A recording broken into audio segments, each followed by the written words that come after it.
केंद्र सरकार ने सिटीजनशिप अमेंडमेंट एक्ट यानी CAA लागू कर दिया है। CAA लागू होने के बाद इस नए नियम के तहत सिर्फ 3 पड़ोसी देशों के अल्पसंख्यकों को ही भारत की नागरिकता दी जाएगी। वो देश हैं पाकिस्तान, अफगानिस्तान और बांग्लादेश। अब ऐसे में भारत में दूसरे देशों से आए और रह रहे मुसलमानों का क्या होगा?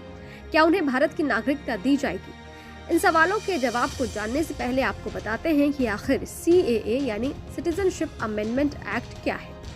CAA के तहत अफगानिस्तान, बांग्लादेश और पाकिस्तान से आए हिंदू, सिख, जैन, ईसाई, बौद्ध और पारसी धर्म के लोगों को नागरिकता मिल सकेगी। इस प्रावधान में मुसलमानों को शामिल नहीं किया गया है, जिसकी वजह से कई जगह विरोध भी देखने को मिल रहा है। हालांकि सरकार की ओर से कहा गया है कि CAA में किसी भी तरह का भेदभाव नहीं किया गया है। सरकार ने मुसलमानों को क्यों शामिल नहीं किया है, सरकार ने इसके पीछे का तर्क दिया है। सरकार ने कहा है कि पाकिस्तान, बांग्लादेश और अफगानिस्तान इस्लामिक देश है और यहाँ पर गैर मुसलमानों को धर्म के आधार पर सताया जाता है, प्रताड़ित किया जाता है। इसी वजह से गैर मुस्लिम यहाँ से भागकर भारत आए हैं, इसलिए गैर मुसलमानों को ही इसमें शामिल किया गया है। कानूनन भारत की नागरिकता के लिए कम से कम 11 साल तक देश में रहना जरूरी है, लेकिन नागरिकता संशोधन कानून में इन 3 देशों के गैर मुसलमानों को 11 साल की बजाय 6 साल रहने पर ही नागरिकता दे दी जाएगी। बाकी दूसरे देशों के लोगों को 11 साल का वक्त भारत में गुजारना होगा, भले ही फिर वो किसी भी धर्म के क्यों ना हो। अब आपको बताते हैं कि भारत में दूसरे देशों से आए मुसलमानों और भारत के मुसलमानों का CAA लागू होने के बाद क्या होगा। CAA लागू होने के बाद भारत के मुसलमानों की नागरिकता पर कोई असर नहीं पड़ेगा, वो पहले की तरह ही भारत के नागरिक रहेंगे। अब बात करते हैं भारत में पाकिस्तान, बांग्लादेश और अफगानिस्तान से आए मुसलमानों के बारे में। वो कैसे भारत की नागरिकता ले सकते हैं?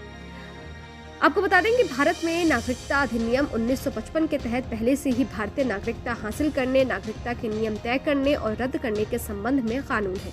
इसमें समय समय पर अमेंडमेंट भी होते रहे हैं। इसी में अमेंडमेंट करके CAA का नया कानून लागू किया गया है। पुराने कानून के तहत कई नियम हैं और उन नियमों को पूरा करने वाला व्यक्ति भारतीय नागरिकता के लिए आवेदन कर सकता है।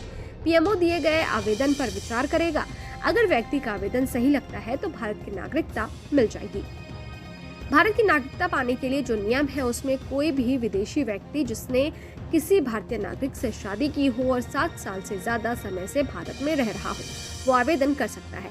इसके नेचुरलाइजेशन के जरिए नागरिकता देने का भी प्रावधान है, यानी देश में लंबे समय से रहने के आधार पर भी कोई व्यक्ति भारत में नागरिकता हासिल कर सकता है, बशर्ते वो नागरिकता अधिनियम की 3री अनुसूची की सभी योग्यताओं पर खरा उतरता हो।